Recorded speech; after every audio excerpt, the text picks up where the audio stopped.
So Brecken was actually early. I went into labor with him and he was scheduled for a cesarean, and he was about 5.5 weeks early. And so he did end up spending 10 days in the NICU. And then after I was discharged, after 3 days stay, I actually stayed at boarder status since he was in the NICU so that I could basically be at the hospital when he needed me, and I could nurse him and be at the NICU, and I was able to keep my same room. When I found out that the hospital was upgrading their rooms, I thought that was a great idea because I don't fit in the rooms very well. Especially with our daughter, who's 2.5 at the time. She was just crawling everywhere, just bouncing all over the place, and so it was pretty tight. My family is from Rapid City, and so my mom was here a lot with me in the hospital so that I'd have somebody to be with me during the day. And it just, when doctors would come in, when Shay would come in, and Skylin would come, it was pretty tight.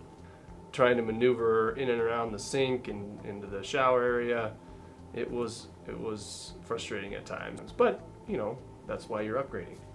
And so I'm excited to see where it goes. I think that would be fantastic, to be able to deliver in the same room, have everything in there, especially because I know there are some people that like to have a crowd of people in the delivery room with them, and I like it to just be Shay and I in there, but if that's something that people enjoy, having everybody be a part of that, it's a big part, bringing a child into the world. And so I think that's a great thing, to be able to have the room to be able to do that.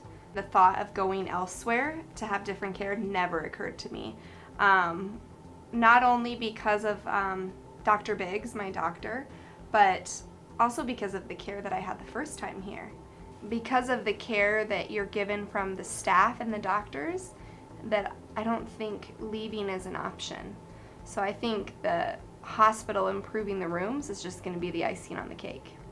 Well, if you think of Gillette as a community, we've built how many new elementary schools? I'm a teacher, and so I'm really involved in that aspect of it. We're opening a new high school. We're transitioning from having one high school to now 2, and so that right there shows how large our community has gotten. Look at over 30 years, man, things have changed drastically in 30 years, but there's that ebb and flow that has always been in this community.